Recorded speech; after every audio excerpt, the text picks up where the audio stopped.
Welcome to Finnegan's Fireside Tales.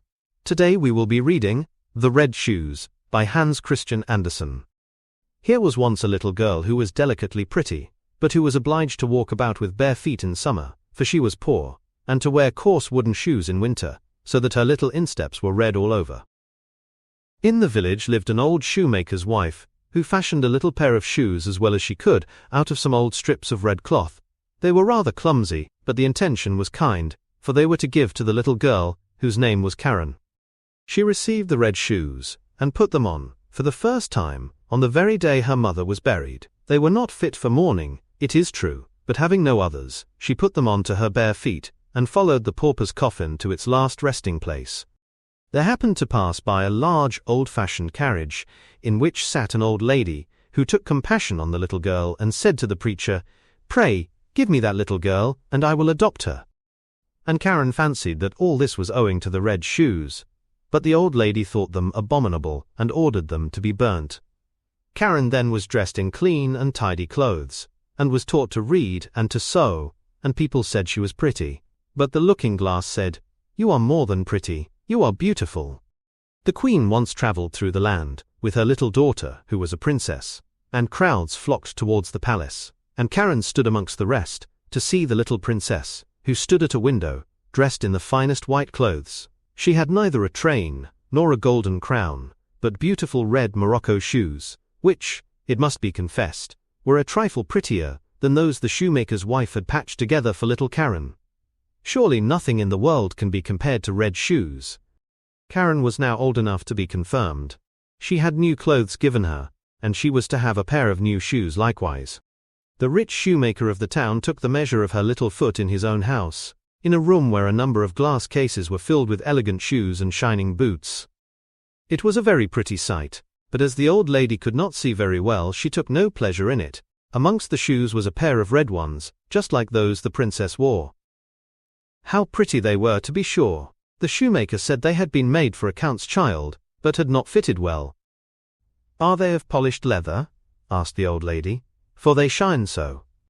"They shine indeed," said Karen, and they fitted her and were purchased, but the old lady did not know they were red, or she would never have allowed Karen to go to be confirmed in red shoes, which she, however, now did.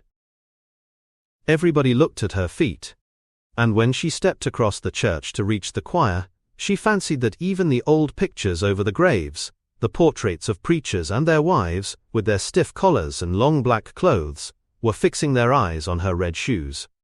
And she thought of nothing but them, even when the preacher laid his hand on her head, and descanted on the holy baptism that admitted her within the pale of God's servants, and reminded her that she must now behave like a grown Christian. And the organ pealed solemnly, while the children's voices joined with those of the choristers, but Karen thought of nothing but her red shoes.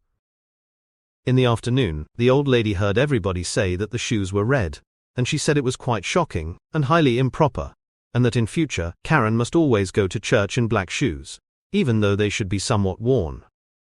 Next Sunday she was to receive the sacrament, and Karen looked first at the black shoes and then at the red ones, and then looked again and finished by putting on the red ones. The sun shone brightly. Karen and the old lady went by the footway across the cornfield, which was rather dusty. Near the church door stood an old invalid soldier, with a crutch stick, and a singularly long beard, that was red rather than white, for he had red hair, and he stooped to the ground, and asked the old lady if he might wipe her shoes, and Karen likewise put out her little foot. "See, what smart dancing pumps," said the soldier. "They will stick on firmly when you dance." And thereupon, he slapped the soles with his hand. The old lady gave the invalid soldier some alms, and entered the church with Karen. And everybody inside looked at Karen's red shoes, and all the pictures looked at them, and when Karen knelt before the altar, and put the gold cup to her lips, she thought only of her red shoes, and it seemed to her as though they were swimming in the communion cup, and she forgot to sing her psalm, and forgot to say the Lord's Prayer. The congregation now left the church, and the old lady got into her carriage. As Karen raised her foot to step in after her, the old soldier said, "See, what smart dancing pumps!" And Karen could not help making a few dancing steps, and having once begun, her feet went on dancing. It was just as if the shoes had some power over her. She danced round the church corner and could not stop herself, and the coachman was obliged to run after her and catch hold of her, and lift her into the carriage. But her feet went on dancing, so that she trod upon the good old lady's toes at a great rate. At last the shoes were taken off her feet, which then obtained rest. The shoes were put by into a closet at home, but Karen could not cease looking at them. The old lady now fell ill, and it was said she could not live. She had to be nursed and waited on, and it was nobody's business to attend her so much as Karen's, but there happened to be a great ball in the town to which Karen was invited, and she gazed at the old lady, who was not likely to recover, and then looked at her red shoes, and thought there could not be any very great sin in putting them on, and so far there was not. But she next went to the ball and began to dance, only when she wanted to go to the right, the shoes would dance to the left, and when she wanted to go up the room, the shoes persisted in going down the room, and then down the steps into the street and out through the town gate. And she danced on in spite of herself, right into the gloomy forest. Something was gleaming through the tops of the trees, and she thought it was the moon, for it was a face, but it was the old soldier with his red beard, who sat and nodded, saying, "See, what pretty dancing pumps." She was now frightened, and tried to fling off the red shoes, but they clung fast. Then she tore off her stockings, but the shoes had, as it were, grown to her feet, and dance she must, across fields and meadows, in rain, or in sunshine, by day and by night. Only by night it was far more dreadful still. She danced up to the open churchyard, where the dead did not dance. Having something much better to do, she would fain have sat down on some pauper's grave, where grows the bitter fern, but there was no rest for her. And as she danced towards the open church door, she saw an angel, in long white clothes, and with wings that reached from his shoulders down to the earth. His countenance was stern and grave, and his hand grasped a broad and shining sword. "Thou shalt dance," said he, "dance in thy red shoes, until thou art pale and cold, until thy skin has shriveled up to a skeleton. Thou shalt dance from door to door, and thou shalt knock at the doors where proud and haughty children, that they may hear thee and take warning. Thou shalt dance, yea, dance." "Mercy!" cried Karen. But she heard not what the angel answered, for the shoes carried her from the door into the field, away, still dancing on and on. One morning she danced past a well-known door.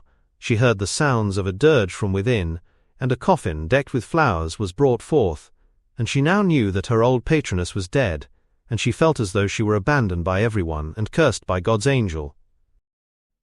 On she danced, for dance she must, dance through the gloomy night. The shoes carried her through brambles and stumps of trees, which scratched her till she bled. And she danced across the heath, to a little lonely house, where she knew the executioner lived, and she tapped at the windows with her fingers, saying, come out, I cannot come in, for I am obliged to dance." And the executioner said, "Do you not know who I am? It is I who strike off wicked men's heads, and I perceive that my axe now clinks." "Do not strike off my head," said Karen, "for then I shall not be able to repent of my sins, but strike my feet off, that I may get rid of my red shoes." And she then confessed her sins, and the executioner struck off her red shoes only, though it gave her as sharp a pang as if her toes had come off with them, and away the shoes danced, across the fields and into the depths of the forest. He then gave her crutches, for she felt unable to walk, and taught her the psalm that penitents sing, and she kissed the hand that had directed the axe, and went away across the heath. "I have now suffered enough for the red shoes," said she, "so now I will go to church, that people may see me." And she hobbled up to the church door, but had no sooner reached it, than the red shoes danced before her, and frightened her back. She was in deep affliction that whole week, and shed many bitter tears, but when Sunday came round again, she said, "I have now suffered and struggled enough. I believe I am quite as good as many of those who are sitting at church and bridling up." And she sallied boldly forth, but she reached no farther than the churchyard gate, for she saw the red shoes dancing before her, and was so frightened that she turned back, and heartily repented of her sins. She then went to the parsonage, and begged as a favour to be taken into the family service, promising to be diligent, and to do everything she could. She did not care about wages. All she wanted was to have a roof over her head, and to be with good people. The preacher's wife felt compassion for her, and took her into her service, and she proved very industrious, and very thoughtful. She sat and listened with deep attention, when the preacher read the Bible aloud in the evening. All the children made much of her, but when they spoke of dress or finery or beauty, she would then shake her head. On the following Sunday they all went to church, and they asked her if she would accompany them. but she looked at her crutches with tearful eyes. And so the others went forth to listen to the word of God, while she repaired alone to her little chamber, that was only just large enough to contain a bed and a chair. And here she sat down with her psalm book in her hand, and as she read its pages, in a pious frame of mind, the wind wafted to her the sounds of the organ from the church, and she raised her tearful countenance, saying, "O Lord, do thou succor me." Then the sun shone brightly, and before her stood God's angel, in white clothes, such as she had seen him that night near the church door.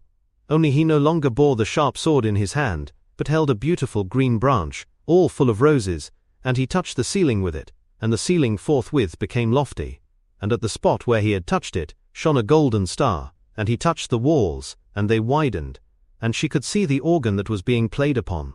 She saw too the old pictures of the preachers and their wives, and the congregation sitting on their neat chairs, and singing out of their psalm books, for the church itself had come to the poor girl in her small chamber, or she had come to it. She sat on a chair, amongst the rest of the preacher's servants, and when they had finished the psalm and looked up, they nodded and said, "That was right of you to come, Karen."